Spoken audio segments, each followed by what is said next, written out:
ध्येय टीवी के birth anniversary programme में आप सबका स्वागत है और मैं हूं विवेक ओझा। आज के एपिसोड में बात करेंगे दक्षिण भारत के एक महान स्वतंत्रता सेनानी की जिनकी आज बर्थ एनिवर्सरी है। टी प्रकाशम भारत के सुप्रसिद्ध स्वतंत्रता सेनानी थे जिन्होंने दक्षिण भारत में भारत की आजादी की लड़ाई को मजबूती दी थी। वह आंध्र केसरी के नाम से जाने जाते हैं। उन्होंने मद्रास प्रेसिडेंसी में प्रकाशम जिले में देवराम पाडू में नमक सत्याग्रह यानी साल्ट जो सत्याग्रह था उसको नेतृत्व प्रदान किया था। 1928 में उन्होंने साइमन कमीशन का विरोध किया था और ब्रिटिश पुलिस ने उन्हें निशाना भी बनाया।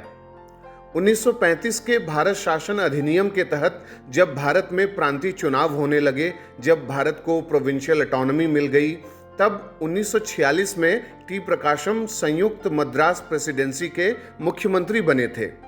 इससे पहले 1937 में जब देश में पहले कांग्रेसी मंत्रिमंडल स्थापित हुए तो टी प्रकाशम राजगोपालाचारी के मंत्रिमंडल में राजस्व मंत्री के रूप में शामिल हुए थे।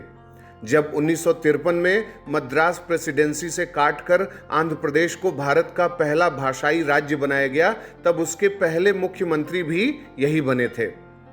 टी प्रकाशम का जन्म मद्रास प्रेसिडेंसी में विनोद रयुनी पलेम गांव में सुबाम्मा और गोपाल कृष्णैया के तेलुगु नियोगी ब्राह्मण परिवार में हुआ था।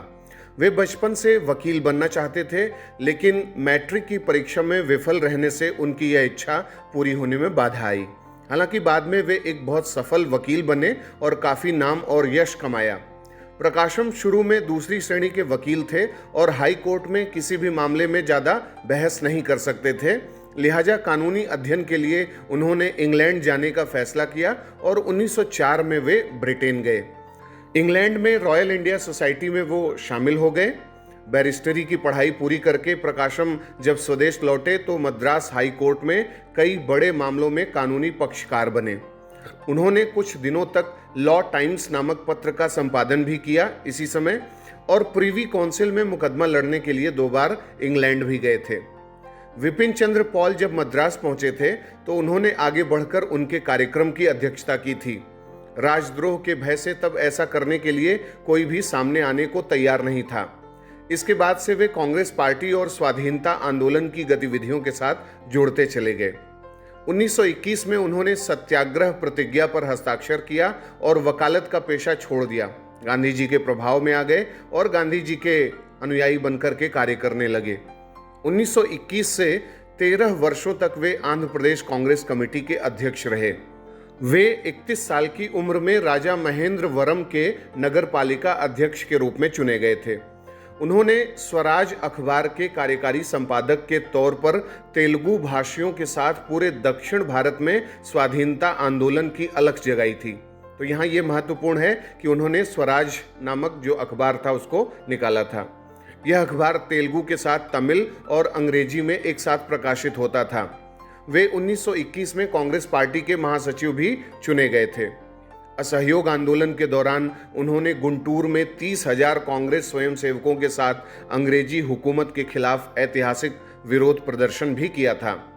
टी प्रकाशम की प्रतिष्ठा और स्वीकृति कितनी बड़ी थी इसका अंदाजा इस बात से लगाया जा सकता है कि 5 मई 2000 को संसद भवन परिसर में उनके 9 फीट ऊंचे चित्र का तत्कालीन राष्ट्रपति KR नारायणन ने अनावरण किया था। यही नहीं, उन पर आंध्र केसरी नाम से एक फिल्म भी बन चुकी है जिसे प्रसिद्ध फिल्मकार विजय चंद्र ने निर्देशित किया था। 20 मई 1957 को उनका निधन हो गया था। The journey of my life उनकी आत्मकथा का नाम है।